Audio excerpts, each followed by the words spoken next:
Hello नमस्कार everyone, स्वागत है आप सभी का शिक्षा पाठ में टीटीसी के हमारे सेशन में, जहां हम देखते हैं राजस्थान करंट अफेयर जो सुजसी बुलेटिन और न्यूज़पेपर पर आधारित होता है। मुख्य रूप से हम यहाँ डेली सुजसी बुलेटिन और डेली न्यूज़पेपर का एनालिसिस देखते हैं जो राजस्थान समसामयिकी से संबंधित होते हैं। आज है रविवार 9 अगस्त 2026, श्रावण कृष्ण पक्ष एकादशी संवत 2083। इस सेशन पर आधारित एमसीक्यू की जो क्लास है हम 5 बजे वाले सेशन में देखते हैं। चलिए स्टार्ट करते हैं हमारा आज का सेशन। विश्व आदिवासी दिवस, international day of the world's indigenous peoples.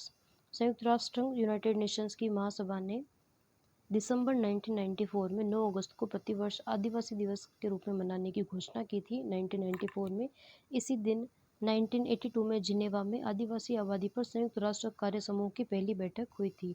आदिवासी आबादी पर 1982 में जिनेवा में आदिवासी आबादी पर 9 अगस्त 1982 में बैठक का आयोजन किया गया था, जो पहली बैठक थी संयुक्त राष्ट्र की यूनाइटेड नेशंस की पहली आदिवासी आबादी पर बैठक थी 9 अगस्त 1982 में जिनेवा में। उसके बाद दिसंबर 1994 में 9 अगस्त को प्रतिवर्ष आदिवासी दिवस के रूप में मनाने की घोषणा की गई और 1995 में पहला आदिवासी दिवस मनाया गया। 3.80 लाख पदों पर भर्तियों का मार्ग प्रशस्त, सरकारी नौकरियों का रोड मैप। कुल लक्ष्य, युवाओं को सरकारी क्षेत्र में 4 लाख नौकरियां देने का वादा। अब तक की प्रगति हम देखें तो 1.78 लाख पदों पर नियुक्तियां दी जा चुकी हैं। 1.32 लाख पदों पर भर्ती प्रक्रियाधीन है। 70,000 पदों पर भर्ती की तैयारी चल रही है। न्याय व्यवस्था, लोक अभियोजन, पब्लिक प्रोसिक्यूटर्स। मुख्यमंत्री भजनलाल शर्मा के प्रमुख विचार देखें तो सुलभ न्याय, मजबूत कानून व्यवस्था से ही राज्य में सुशासन संभव है। लोक अभियोजक न्याय प्रक्रिया में अंतिम पंक्ति तक व्यक्ति को न्याय दिलाने का महत्वपूर्ण कड़ी है। जो पब्लिक प्रोसिक्यूटर्स हैं उनको अंतिम व्यक्ति तक, जो व्यक्ति हैं अंतिम पंक्ति में, उन्हें न्याय दिलाने की महत्वपूर्ण कड़ी माना गया है। लोक अभियोजक को अधिकारियों को मानवीय संवेदनाओं और सकारात्मक व्यवहार के साथ कार्य करने के निर्देश दिए हैं। 80 नए न्यायालयों का सृजन व नए पद। 14 जिला सेशन न्यायालय का गठन किया गया। 2 अतिरिक्त जिला सेशन न्यायालय का गठन किया गया। 8 सीजीएम, 8 एसीजीएम सहित एसीबी, पॉक्सो, एनआई, एनडीपीसीएस और वाणिज्यिक न्यायालय की स्थापना राजस्थान में की गई। तो वो टोटल 80 नए न्यायालयों का सृजन राजस्थान में किया गया। नए पदों का सृजन, राजस्थान उच्च न्यायालय में 10 अतिरिक्त महाधिवक्ता और 9 नए एजीसी और 2 विशिष्ट लोक अभियोजक का पदों का सृजन किया गया। 2 नवीन अतिरिक्त महाधिवक्ताओं के कार्यालयों के लिए 40 नवीन पद सृजित किए गए हैं। लोक अभियोजक, विशिष्ट लोक अभियोजक, अपर लोक अभियोजक के 76 अधीनस्थ कार्यालयों में 109 तथा होमगार्ड के 77 नवीन पद सृजित किए गए। फीस व पारिश्रमिक में वृद्धि की गई। उच्च न्यायालय में राज्य सरकार की ओर से पैरवी करने वाले विधि अधिकारियों को रिटेनरशिप और अपीयरेंस फीस में वृद्धि की गई है। ड्राफ्टिंग और ओपिनियन फीस में भी वृद्धि करने का निर्णय लिया गया है। नियमित संवाद के लिए अतिरिक्त महाधिवक्ताओं को संभागवार जिम्मेदारी दी जाएगी। वरिष्ठ अधिवक्ताओं के अनुभव व लाभ एवं सुधार। नियमित सेमिनार लोक अभियोजकों को वरिष्ठ वकीलों के अनुभव का लाभ दिलाने के लिए संवाद व सेमिनार का कार्यक्रम का आयोजन किया जाएगा।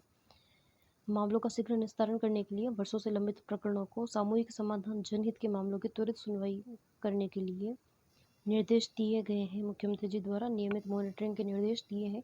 प्रत्येक जिले में विभाग में जनहित मामलों में सूची तैयार कर उनकी मॉनिटरिंग सुनिश्चित करने के निर्देश दिए हैं।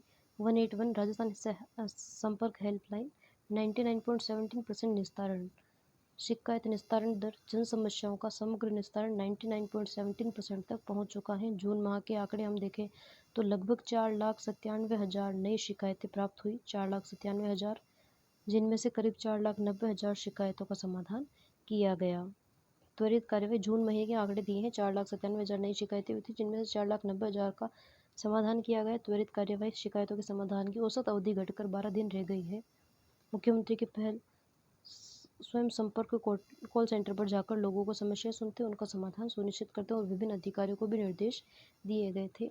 मुख्यमंत्री जन अभाव अभियोग निराकरण समिति की भूमिका। मुख्यमंत्री भजनलाल शर्मा के प्रमुख विचार इसमें देखें तो प्रशासन और जनता के बीच में सेतु है।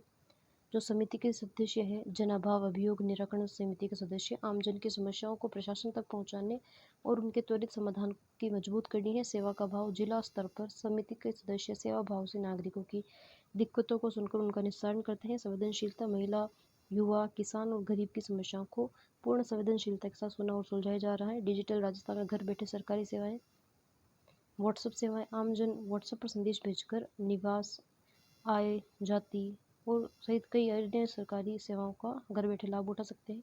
पारदर्शी और तकनीक आधारित सुशासन, डिजिटल तकनीक का उपयोग कर शासन को अधिक सरल, पारदर्शी और नागरिक केंद्रित बनाया जा रहा है।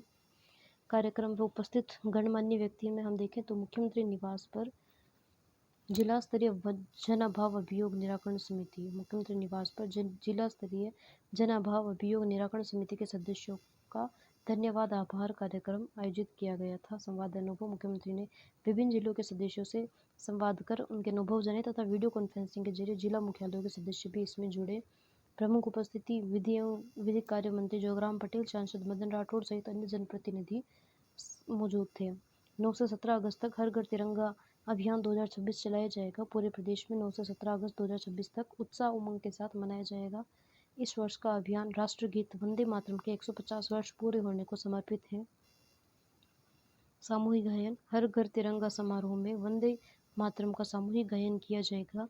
जन भागीदारी, स्कूलों, घरों, कॉलेजों, कार्यस्थलों पर तिरंगा फहराया जाएगा।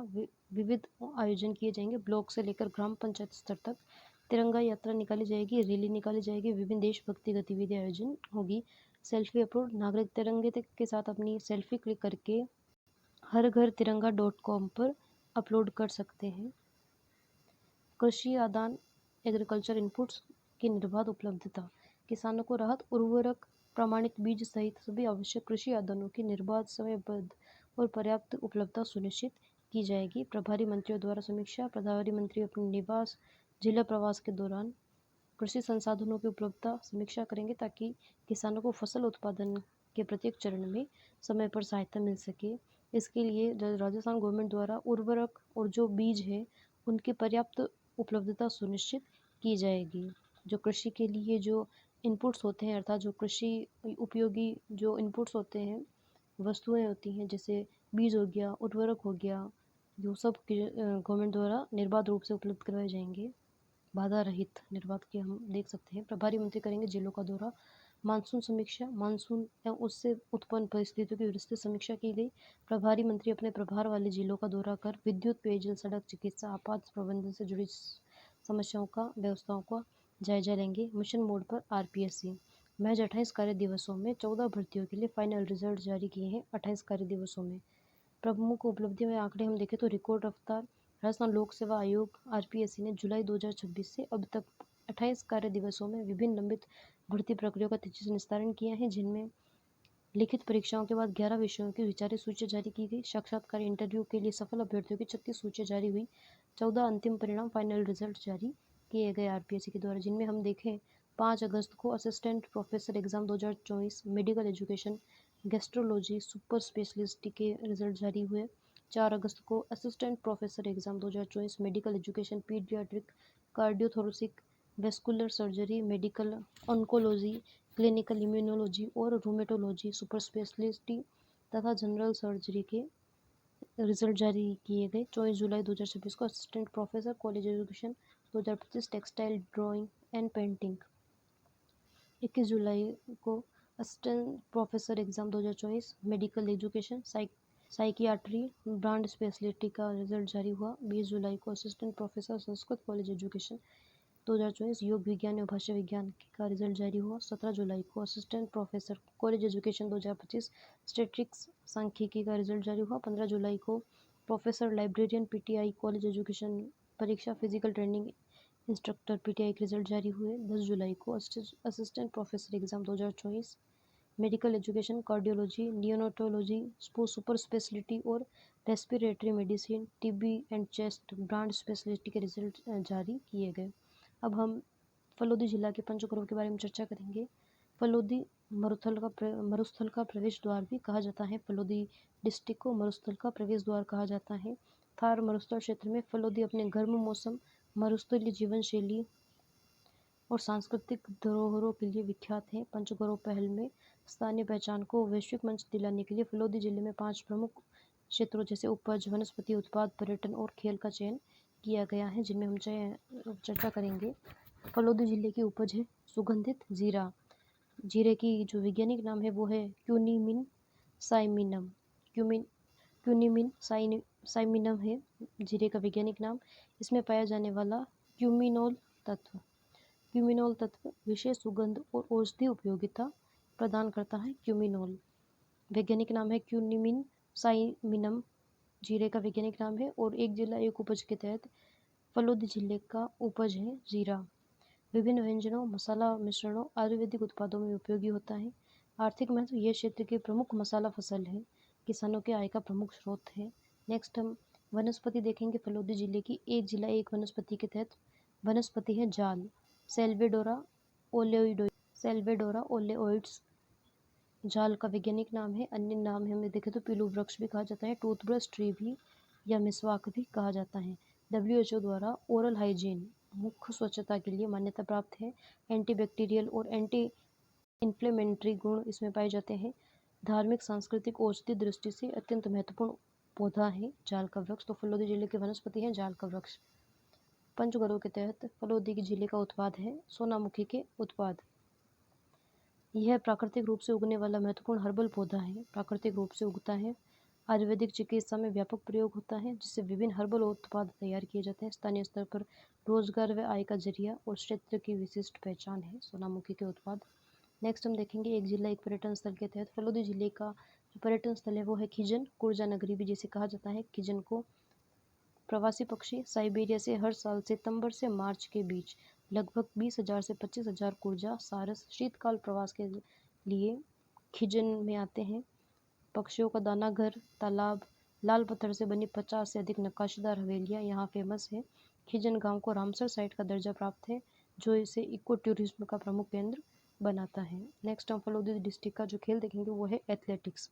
फलोदी जिले का सबसे प्रचलित खेल है एथलेटिक्स, जिसके लिए ग्रामीण क्षेत्रों के स्कूलों में मिट्टी के ट्रैक बने हुए हैं। प्रतिभावान खिलाड़ियों को तराशकर राष्ट्रीय और अंतर्राष्ट्रीय स्तर तक पहुंचाना उद्देश्य है।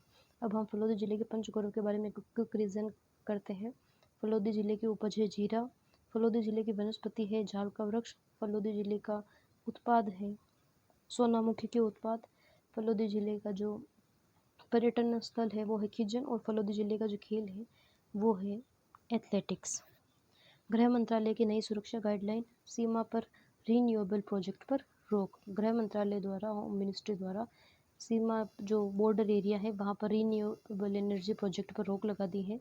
नियंत्रण रेखा LOC पर, वास्तविक नियंत्रण रेखा LAC और अंतर्राष्ट्रीय सीमा से 1 किलोमीटर के दायरे में कोई भी नया सौर पवन हाइब्रिड ऊर्जा प्रोजेक्ट नहीं लगाया जाएगा। अर्थात LAC, LOC और अंतर्राष्ट्रीय सीमा से 1 किलोमीटर के दायरे में कोई भी सौर ऊर्जा, पवन ऊर्जा, हाइब्रिड ऊर्जा का प्रोजेक्ट नहीं लगाया जाएगा। सुरक्षा स्वीकृति, सीमा से 50 किलोमीटर तक के क्षेत्र में प्रोजेक्ट के लिए रक्षा मंत्रालय से NOC लेना अनिवार्य होगा।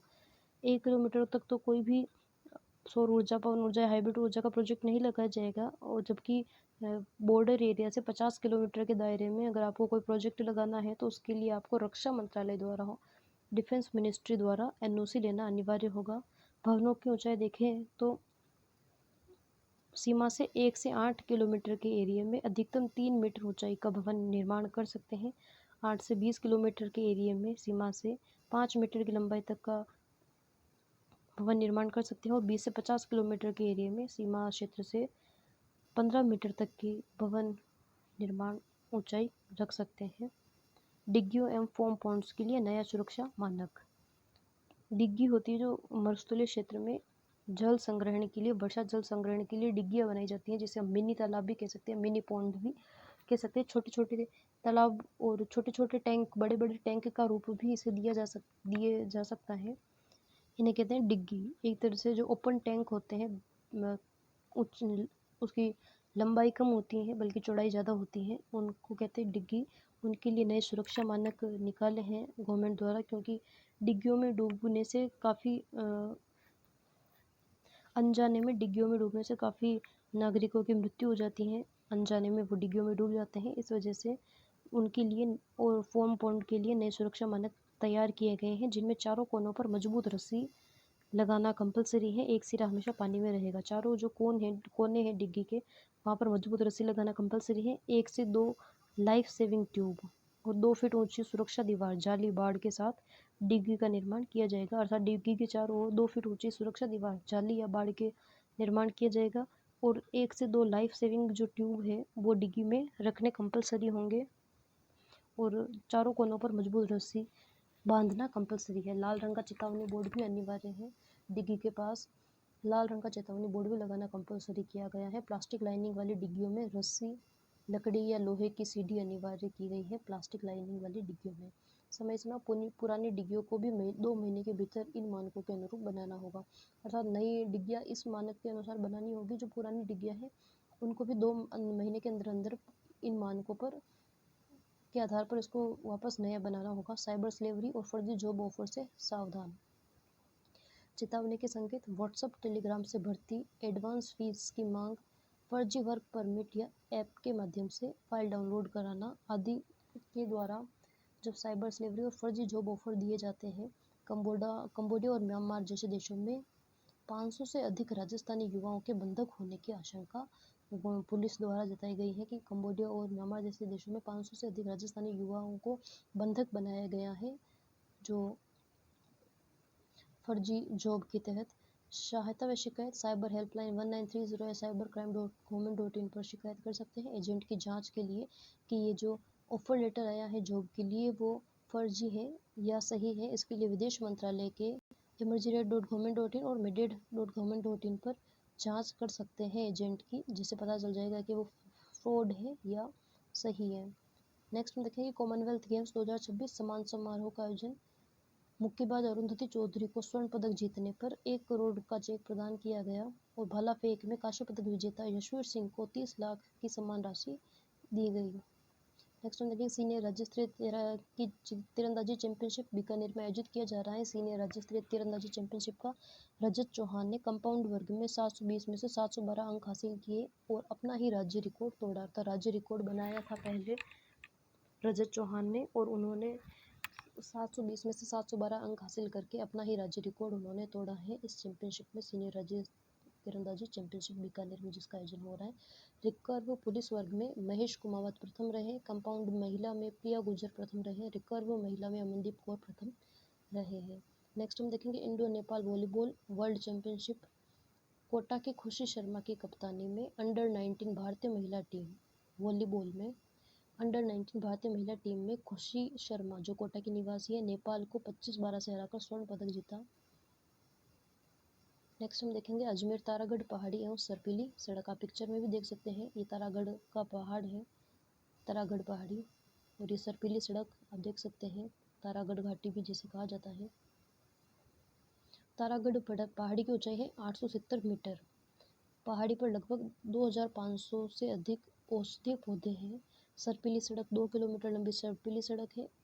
पर्यटक प्रति वर्ष 2 लाख से अधिक पर्यटक तारागढ़ घाटी में आते हैं पर्यटन के लिए। चूरू में प्राचीन 12 महादेव मंदिर देश का अनूठा मंदिर है जहां एक ही स्थान पर 12 ज्योतिर्लिंगों की प्रतिमाएं स्थापित है। विक्रम संवत 1968 में समाजसेवी तनसुख राय गणपत राय खेमका द्वारा निर्माण करवाया गया था। स्थापना से पूर्व सभी शिवलिंगों को मूल ज्योतिर्लिंगों की परिक्रमा करवाई गई थी। केवलादेव राष्ट्रीय उद्यान भरतपुर में दुर्लभ पक्षी देखा गया है। उद्यान के एल ब्लॉक में दुर्लभ लाल मूंछ वाली बुलबुल देखी गई है। रेड विस्कर्ड बुलबुल देखी गई है, लाल मूंछ वाली बुलबुल। यह एशिया की मूल निवासी प्रजाति है जो 500 से 200 मीटर ऊंचाई वाले नम व सदाबहार वनों में पाई जाती है। वो देखी गई है राजस्थान के केवलादेव राष्ट्रीय उद्यान में। केंद्रीय मंत्री जेपी नड्डा का जयपुर दौरा व तिरंगा यात्रा। भाजपा के हर घर तिरंगा अभियान के तहत केंद्रीय स्वास्थ्य व परिवार कल्याण मंत्री जेपी नड्डा ने जयपुर पहुंचे और तिरंगा यात्रा में भाग लेंगे। अल्बर्ट हॉल से शुरू होकर बड़ी चौपड़ तक तिरंगा यात्रा निकलेगी। उनमें शामिल होंगे उनके साथ मुख्यमंत्री भजनलाल शर्मा, प्रदेश प्रभारी भाजपा के मोहनदास अग्रवाल और प्रदेश अध्यक्ष भाजपा के मदन राठौर भी मौजूद रहेंगे। अन्य कार्यक्रम MI रोड के शहीद स्मारक पर पुष्पांजलि अर्पित करेंगे। पूर्व सैन्य अधिकारियों से संवाद, स्वतंत्रता सेनानी प्रवीण चंद्र छाबड़ा से मुलाकात भी करेंगे। मुख्यमंत्री भजनलाल शर्मा का बेंगलुरु दौरा। प्रवासी राजस्थानी संगम पैलेस ग्राउंड स्थित व्हाइट पेटल्स में आयोजित प्रवासी राजस्थानी संगम कार्यक्रम में मुख्यमंत्री भजनलाल शर्मा शामिल होंगे। राजस्थान फाउंडेशन चैप्टर के अध्यक्षों, जगत नेताओं, निवेशकों और जीतों के नेतृत्व के साथ मुलाकात करेंगे। बेंगलुरु के दौरे पर है मुख्यमंत्री भजनलाल शर्मा, जिसमें प्रवासी राजस्थानियों से मुलाकात करेंगे। जवाहर कला केंद्र में भारत उत्सव का आयोजन। संस्कृति मंत्रालय के सहयोग से देवधारा द्वारा